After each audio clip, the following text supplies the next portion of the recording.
నమస్తే welcome to BCN news నేను విజయలక్ష్మి ముందుగా ముఖ్యాంశాలు ఈ ఏడాది శ్రీకాళహస్తిలో మహాశివరాత్రి బ్రహ్మోత్సవాలను అత్యంత వైభవంగా నిర్వహిస్తాం దేవాదాయ శాఖ మంత్రి ఆనం రామనారాయణ రెడ్డి వెల్లడి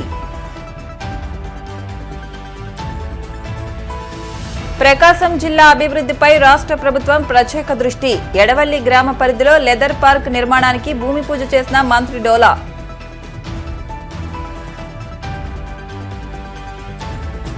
కూటమి ప్రభుత్వానికి డిప్యూటీ మేయర్ ఎన్నికల్లో గెలిచే సత్తా లేదు వైసీపీ ఉమ్మడి చిత్తూరు జిల్లా అధ్యక్షులు భూమన కరుణాకర్ రెడ్డి విమర్శలు తిరుమలలో టీటీడీ చైర్మన్ ఆకస్మిక తనిఖీలు సీసీటీవీ నిఘా భద్రతా ఏర్పాట్లు పగడ్బందీగా ఉండాలని అధికారులకు ఆదేశాలు గతంలో ఎన్నడూ లేని విధంగా ఈ ఏడాది మహాశివరాత్రి బ్రహ్మోత్సవాలను అత్యంత వైభవంగా నిర్వహిస్తామని దేవాదాయ శాఖ మంత్రి ఆనం రామనారాయణ రెడ్డి తెలిపారు రెవెన్యూ శాఖ మంత్రి అనగాని సత్యప్రసాద్తో కలిసి శ్రీకాళహస్తిలో మహాశివరాత్రి వార్షిక బ్రహ్మోత్సవాల నిర్వహణపై జిల్లా కలెక్టర్ వెంకటేశ్వర్ ఎస్పీ హర్షవర్ధన్ రాసు ఆధ్వర్యంలో పలు శాఖల అధికారులతో సమావేశం నిర్వహించారు ఈ సందర్భంగా మంత్రి ఆనం మాట్లాడుతూ 13 రోజుల పాటు నిర్వహించనున్న మహాశివరాత్రి బ్రహ్మోత్సవాలకు సుమారు 10 లక్షల మంది భక్తులు హాజరు కానున్నారని తెలిపారు దీన్ని దృష్టిలో ఉంచుకుని సులభతరంగా భక్తులందరికీ స్వామి అమ్మవార్ల దర్శనమయ్యేలా ఏర్పాట్లు చేయాలని అధికారులను ఆదేశించారు శ్రీకాళహస్తి పట్టణంలో ఈరోజు దేవాదాయ శాఖతోటి రెవెన్యూ ఇతర పోలీస్ శాఖల అధికారులు అందరితోటి కలిపి రాబోయేటువంటి మహాశివరాత్రి పర్వదినాన్ని వైభవోపేతంగా ఈ కాళహస్తీశ్వర స్వామి ఆలయంలో చేయడానికి రాష్ట్ర ప్రభుత్వం సంకల్పించింది. ఈ వైభవోపేతమైనటువంటి ఈ కార్యక్రమానికి అన్ని రకాల సమీక్షల్ని పూర్తి చేసి అవసరమైనటువంటి ఆదేశాలని ఇవ్వవలసిందిగా గౌరవనీయులైనటువంటి రాష్ట్ర ముఖ్యమంత్రి వర్యులు శ్రీ నారా చంద్రబాబు నాయుడు గారు ఆదేశాలు ఇచ్చారు. ఇక్కడే కాదు, ఈ రాష్ట్రంలో నలుమూలల ఏ రకమైనటువంటి కార్యక్రమాలున్నా ఆధ్యాత్మిక ఆలయాల ఉత్సవాలున్నా వాటన్నింటిలో కూడా గౌరవ ముఖ్యమంత్రి గారు ఇదే విధంగా ఆదేశాలు ఇస్తూ బాగా పండుగలు ఆధ్యాత్మికత ప్రజల మధ్యత ఒక సఖ్యత అనుబంధం రావాలనేదే వారి ఆలోచన. అందుకని ఈరోజు శ్రీకాళహస్తీశ్వర స్వామి ఆలయంలో మహాశివరాత్రి పర్వదినాన్ని వైభవోపేతంగా చేయడానికి ఏర్పాట్లన్నీ కూడా చూడటానికి వారు రెవెన్యూ మంత్రి గారిని, నన్ను, హోంమంత్రి గారిని ముగ్గురిని ఒక టీంగా వేసి మీరు ఎప్పటికప్పుడు అన్నీ సమీక్షించండి ఆలయాల్లో ఉత్సవాలన్నీ కూడా అని వారు ఆదేశాలు ఇచ్చారు. ఈ సందర్భంలోనే ఈ 13 రోజుల కార్యక్రమంలో ప్రతి భక్తుడికి దేవాదాయ శాఖ అనుమతులతో శ్రీ కాళహస్తీశ్వర స్వామి ఆలయం వాళ్ళు లడ్డు ప్రసాదాన్ని ఈ సంవత్సరం ఉచితంగా ఇవ్వడానికి ఇవాళ ఎమ్మెల్యే గారు కోరారు. దాన్ని పూర్తిగా ఇవ్వడానికి నిర్ణయం తీసుకున్నాం. ఖర్చు ఎంతైనా సరే అది దేవాదాయ శాఖ అనుమతులు ఇస్తుంది. దానికి 13 రోజుల పాటు లడ్డు ప్రసాదం ఉచితంగానే ఇస్తాం. ఇది గతంలో ఎప్పుడూ లేదు. దీన్ని ప్రాక్టికల్గా మేము చూసాం. కొన్ని ఆలయాల్లో ఉత్సవాలు బ్రహ్మోత్సవాలు అప్పుడు ఉచిత ప్రసాదం ఇచ్చినప్పుడు ఆ భక్తుల యొక్క సంతృప్త స్థాయి ఎంత స్థాయికి పోతుందంటే అంత స్థాయిలో ఉంది. కాబట్టి ఇంత పెద్ద ఎత్తున అందరం కలిసి కృషి చేసేది దేనికి అనంటే వచ్చేటువంటి ప్రజలు భక్తుల యొక్క మనోభావాలను ప్రభావితం చేసి ఆధ్యాత్మికత వైపు వాళ్ళని మళ్లించడమే లక్ష్యంగా మన ప్రభుత్వం చేసే కార్యక్రమంలో ఇది కూడా ఈరోజు అమలు చేయాలి అని కాళహస్తీశ్వర స్వామి ఆలయంలో దీన్ని ప్రవేశపెడతామని చెప్పి చెప్పడం జరిగింది.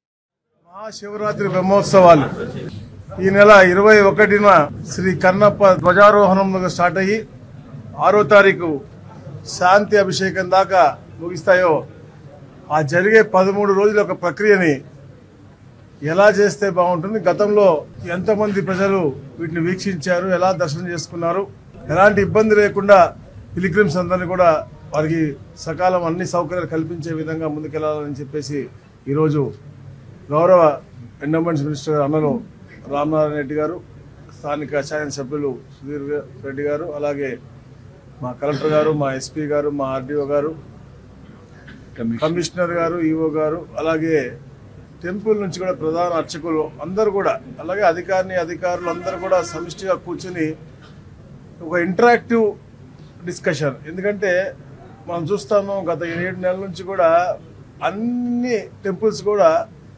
కిక్కిరిసిపోతా ఉన్నాయి ఆంధ్ర రాష్ట్రంలో. వాళ్ళు మొక్కులు తీర్చుకోవడానికో ఎందుకో తెలియదు కానీ చంద్రబాబు నాయుడు గారి పరిపాలన బాగుండాలని చెప్పేసి వాళ్ళు అందరూ కూడా ఆశీర్వదించడానికో అన్ని టెంపుల్స్ కూడా కిక్కిరిసిపోయి ఉంటున్నాయి. కాబట్టి పిలిగ్రిమ్స్ ఎక్కడ కూడా ఇబ్బంది జరగకూడదనే లక్ష్యంతో అందరి యొక్క సలహాలు సూచనలు తీసుకుని అవన్నీ కూడా లాస్ట్లో మా ఎండోమెంట్స్ మంత్రి గారు ఆమోదించి, ఎందుకంటే బడ్జెట్ సమస్య ఉన్నప్పటికీ కూడా చాలా ప్రోయాక్టివ్గా ప్రోగ్రెసివ్గా ముందుకెళ్ళేటటువంటి గవర్నమెంట్ కాబట్టి అవన్నీ కూడా సానుకూలంగా స్పందించారు. అన్నీ కూడా ఎవరికి ఇబ్బంది కలగకుండా ఉండే. ప్రకాశం జిల్లాను అభివృద్ది చేయడంపై రాష్ట్ర ప్రభుత్వం ప్రత్యేక దృష్టి సారించినట్లు మంత్రి డోలా బాలవీరాంజనేయ స్వామి తెలిపారు. రాచర్ల మండలం ఎడవల్లి గ్రామ పరిధిలో 25 ఎకరాల విస్తీర్ణం గల భూమిలో లీడ్ క్యాప్ చైర్మన్ పిల్లి మాణిక్యాలరావు, గెద్దలూరు ఎమ్మెల్యే ముత్తుముల అశోక్ రెడ్డితో కలిసి లెదర్ పార్క్ నిర్మాణానికి మంత్రి భూమి పూజ శంకుస్థాపన చేశారు. అనంతరం అమరావతి టు అనంతపూర్ ప్రధాన రహదారి నుంచి లెదర్ పార్క్ ప్రాజెక్టు వరకు 70 లక్షల రూపాయల వ్యయంతో నిర్మించే రోడ్డుకు ఆయన శంకుస్థాపన చేశారు.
జిల్లాలో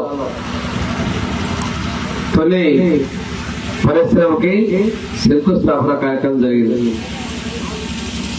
తొలిసారిగా కూడా ఈ ప్రాజెక్టు పూర్తయి కార్యకలాపాలు కూడా మొదలు పెడతామని చెప్పేసి పూర్తి నమ్మకం, విశ్వాసం నాకు ఉంది.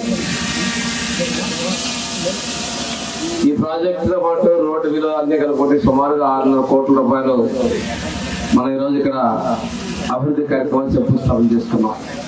ఇప్పుడే పెద్దలు చెప్తా ఉన్నారు, ఇక్కడ ఉన్నటువంటి భూమి 10 లక్షల నుంచి 10 లక్షలు పెరిగిందని చెప్పి అంటా ఉన్నారు. ఆ భూమి ఈరోజు ఇక్కడ నుంచి పక్క గ్రామాల్లో ఉండే ఎస్సీ కాలువకి రోడ్డు అడుగున్నారు.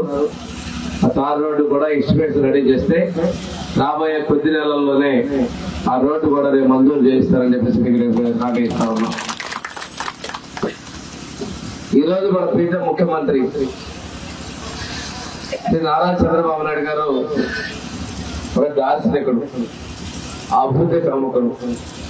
ప్రతి ఒక్క కుటుంబం కూడా ఆర్థికంగా స్థిరపడాలి, ప్రతి ఒక్క కుటుంబం నుంచి ఉద్యోగం ఉపాధి ఉండి ఇంకా 10 మందికి అండగా ఉండాలనేది వారి యొక్క ఆశయం, సంకల్పం. మొన్న జరిగిన ఎన్నికల్లో బీజేపీ ప్రభుత్వం మోడీ గారు ఆఫీసులతో ఈ ఎన్డీఏ కూటమికి జనసేన అధ్యక్షుడు పవన్ కళ్యాణ్ గారి యొక్క ఆధ్వర్యంలో ముఖ్యమంత్రి చంద్రబాబు నాయుడు యొక్క విజనరీ తత్వం, అప్పుల్లో ఉన్న ఈ రాష్ట్రం, కష్టాల్లో ఉన్నటువంటి ఆర్థిక పరిస్థితి, వీటన్నిటిని అధిగమించి ఎన్నికల సమయంలో చెప్పినటువంటి ప్రతి ఒక్క హామీని అమలు పరిచేందుకు అనునిత్యం మన కోసం తప్పిస్తున్నటువంటి ముఖ్యమంత్రి గారి ఆలోచన అనుగుణంగానే ఈ రోజు ఇక్కడ మనం భూమి పూజ చేసుకున్నాం. కరెక్ట్ గా అది యాదృచ్ఛికమో కాంతాలేమో ఒకటి చూసుకున్నట్టయితే 2002లో ఈ భూమిని సేకరించి ఆ షెడ్ నిర్మాణం చేస్తే 23 ఏళ్ల తర్వాత ఇక్కడ మళ్ళీ అదే ముఖ్యమంత్రి గారి యొక్క సారథ్యంలో ఈ ప్రాజెక్టు శంకుస్థాపన చేయడం, అందులో నేను పాల్గొనడం చాలా గొప్ప అదృష్టంగా నేను భావిస్తా ఉన్నాను. ఇందులో మిషనరీ కూడా కంప్లీట్ అయిన తర్వాత 3 కోట్ల రూపాయలతో మిషనరీ కూడా మనం ఏర్పాటు చేసుకోబోతా ఉన్నాం. ఇది అయిపోయిన తర్వాత ఇక్కడ ఉన్నటువంటి ఈ పరిశ్రమలో పనిచేసేటువంటి వాళ్ళకి లిట్క్యాప్ ద్వారానే స్కిల్ డెవలప్మెంట్ కూడా అవసరమైనటువంటి శిక్షణ ఇప్పించేందుకు ప్రభుత్వం సిద్ధంగా ఉందనే విషయాన్ని కూడా మీకు నేను తెలియజేస్తాను. ఈ ప్రాంతంలో కొంతమంది యువకులు శిక్షణ పొంది ఉన్నారని చెప్పేసి మన లిట్క్యాప్ చైర్మన్ మాణిక్యాలరావు గారు చెప్తా ఉన్నారు. వారు శిక్షణ పొంది చాలా కాలం అయిన తర్వాత అవసరం అయితే వాళ్ళకి రీఓరియంటేషన్ ఇచ్చేందుకు సంస్థ సిద్ధంగా ఉందని కూడా మేము తెలియజేస్తున్నాం. ఈ ప్రాంతంలో షూ మేకింగ్ ఇండస్ట్రీ వల్ల మనకు వందలాది మంది యువతకి ఉపాధి కలిగే అవకాశాలు ఉన్నాయని చెప్పేసి తెలియజేస్తున్నాం. కూటమి సర్కార్ ఆదేశాలతో అధికారులు సుప్రీంకోర్టు ఆదేశాలను ఉల్లంఘించారని టీటీడీ మాజీ చైర్మన్ భూమన కరుణాకర్ రెడ్డి ఆరోపించారు. తిరుపతిలో ఆయన మీడియాతో మాట్లాడుతూ తిరుపతి పట్టణంలో కూటమి ప్రభుత్వ అరాచకాలకు అవధులు లేకుండా పోతున్నాయని ధ్వజమెత్తారు. వైసీపీ తరపున డిప్యూటీ మేయర్ అభ్యర్థిగా శేఖర్ రెడ్డిని ప్రకటిస్తే అతడి ప్రైవేట్ ఆస్తుల్ని ధ్వంసం చేశారన్నారు. సుప్రీంకోర్టు ఆదేశాలు సైతం ధిక్కరిస్తూ మేయర్ చూస్తుండగానే కట్టడాలు కూల్చివేశారని మండిపడ్డారు. లక్షలాది మంది ఈ రోజున వీడియోల ద్వారా ఒక పార్టీ అభ్యర్థికి సంబంధించినటువంటి ప్రైవేటు కట్టడాలని దారుణాతి దారుణంగా అధికారులు కూటమి ప్రభుత్వానికి బానిసలై చట్టాన్ని ఏమాత్రము కూడా పట్టించుకోకుండా సుప్రీంకోర్టు యొక్క ఆదేశాలనే విస్మరించి సాక్షాత్తు తిరుపతిలో అత్యంత ఉన్నత స్థానంలో ఉన్నటువంటి మేయర్ గారి సమక్షంలోనే ఏ కట్టడాలైతే కూలుస్తున్నారో ఆ కట్టడాలకు సంబంధించిన ఏ విషయమైనా కూడా మేయర్ గారి ద్వారా వెళ్లాల్సినటువంటి అవసరం కూడా ఉన్నది. ఏవి కూడా పట్టించుకోకుండా ఆవిడ చూస్తుండగానే, ఆవిడ అబ్జెక్ట్ చేస్తుండగానే ఆవిడ సుప్రీంకోర్టు డైరెక్షన్స్ ని చూడండి అని చెప్పినా కూడా పట్టించుకోకుండా ఈ రోజున ఆ కట్టడాలను కూల్చి మా అభ్యర్థిని, వాళ్ల కుటుంబ సభ్యుల్ని భయవిహ్వలుల్ని చేసి వాళ్ల కుటుంబంలో ఒక భయానక వాతావరణాన్ని సృష్టించి అతన్ని లొంగిపోయేటట్టుగా చేసుకున్నారు. ఇంతకంటే దుర్మార్గం మరొక్కటి లేదు. మీకు సత్తా లేక, మీకు శక్తి లేక, మీకు మెజారిటీ లేక, మీ కూటమికి అభ్యర్థి అఫీషియల్ గా ఒక్కరున్నారని తెలిసి కూడా మా పార్టీ నుంచి మీరు కొనుగోళ్లు చేసినటువంటి వ్యక్తులతో మా పార్టీ అభ్యర్థిని ఓడించాలన్న మీ అత్యుత్సాహము తిరుపతిలో ప్రజాస్వామ్యాన్ని అపహాస్యం చేసింది. మీ దాదాగిరి వలన, మీ రౌడీజం వలన తిరుమలలో మా పార్టీకి సానుభూతి పరులుగా ఉన్నటువంటి వాళ్లను మొన్నటి నుంచి బెదిరిస్తున్నారు. మీరెందుకు ఆ పక్కకు పోతున్నావు అని. మా కార్పొరేటర్లందరినీ కూడా మీ అంతు చూస్తాం, మీకు ఏడాడ లొసుగులున్నాయో ఆ లొసుగులన్నింటినీ కూడా మొత్తం అంతా కూడా బయటికి తీసి మీ కథలు తేల్చేస్తామని బెదిరించి వీళ్ళంటారు మీరు నేర్పిన విద్యేగా నీరజాక్ష అని నిన్న ఒక పేపర్ రాసింది. వాళ్ళనకంటే ఈ పేపర్ మోస్తోంది. మేము దౌర్జన్యాలు చేయలా, మేము దుర్మార్గాలు చేయలా, మీలాగా ఈ రోజున ఆస్తులు కొల్లగొట్టేటువంటి కార్యక్రమాలు చేయలా. తిరుపతిలో ఇంతవరకు ప్రత్యర్థుల ఆస్తుల్ని కూలగొట్టడం అనే సాంప్రదాయాన్ని కూటమి ప్రభుత్వం తీసుకువచ్చింది. సుప్రీంకోర్టు చాలా స్పష్టంగా తన జడ్జిమెంట్ ను ఇచ్చింది. ప్రైవేటు స్థలాలను ఆక్రమించి ఉంటే, అనుమతులు లేకుండా ఉంటే ఆ కట్టడాలు పడగొట్టేందుకు అనుసరించాల్సినటువంటి మార్గదర్శకాలు అని ఆ నోటీసులు ఏవి కూడా ఆ మార్గదర్శకాలని ఈ రోజున అధికారులు పాటించలేదు. అత్యంత ప్రాముఖ్యత కలిగినటువంటి తిరుపతి కార్పొరేషన్ లో ప్రథమ మహిళ అయినటువంటి కార్పొరేషన్ కు, తిరుపతి నగరానికి ప్రథమ మహిళ అయినటువంటి కార్పొరేషన్ మేయర్ అబ్జెక్ట్ చేస్తూ ఉంటే ఆవిడను లెక్క చేయకుండా ఈ కట్టడాల మీద రౌడీలు గూండాలు పడినట్టుగా అధికారులు పడితే ఇక ప్రజాస్వామ్యం బ్రతుకుతుందా? ఈ రోజున మేము స్పష్టంగా చెప్తున్నాం, ఈ అంశం మీద మేయర్ గారు సుప్రీంకోర్టుకు వెళ్లటం జరుగుతుంది. ఈ కన్సర్న్ ఆఫీసర్లు కమిషనర్ తో సహా సస్పెండ్ కావటం 100% జరిగిపోతుంది. తెలుగుదేశం పార్టీ వాళ్ళు, జనసేనకు సంబంధించిన వాళ్ళు, బీజేపీకి సంబంధించిన వాళ్ళు కూడా కట్టినటువంటి అక్రమ కట్టడాలున్నాయి. వాట్ల జైలుకి ఏమాత్రం కూడా పోకుండా కేవలం వైఎస్ఆర్ కాంగ్రెస్ పార్టీ అభ్యర్థిగా నిలబడినటువంటి డిప్యూటీ మేయర్ అభ్యర్థి యొక్క కట్టడాల మీద మాత్రమే ఈ రోజున బరి తెగించి సుప్రీంకోర్టు మార్గదర్శకాలను కూడా పాటించకుండా ఆ కట్టడాలని కూల్చివేసే ప్రయత్నం చేసి ఆ కుటుంబ సభ్యులందరినీ కూడా భయపెట్టి ఆ వ్యక్తిని లొంగ తీసుకొని ఈ రోజున ఇంత దారుణానికి చంద్రబాబు గారి కూటమి ప్రభుత్వం బరి తెగించింది అంటే మొత్తం సభ్య సమాజం అంతా కూడా దీన్ని చేత్కరించుకుంటోంది. ప్రజలందరినీ కూడా విజ్ఞప్తి చేస్తున్నా, ఈ పవిత్ర నగరంలో ఎంత దుర్మార్గాలు జరుగుతున్నాయి. సాక్షాత్తు సుప్రీంకోర్టు యొక్క జడ్జిమెంట్ నే పాటించినటువంటి స్థితిలో అధికారులు ఉన్నారు అంటే ఇలాంటి దుశ్చర్యలు మీరు చేస్తూనే పోతే మీకు తగిన శాస్తి చేయక తప్పదు. ఈ రోజున మీరు ఈ పనులు చేస్తున్నారు. ఈ కూటమి నాయకులారా, రేపు మా ప్రభుత్వం వస్తే అంతకు అంతా బదులు తీర్చుకోకుండా పోము.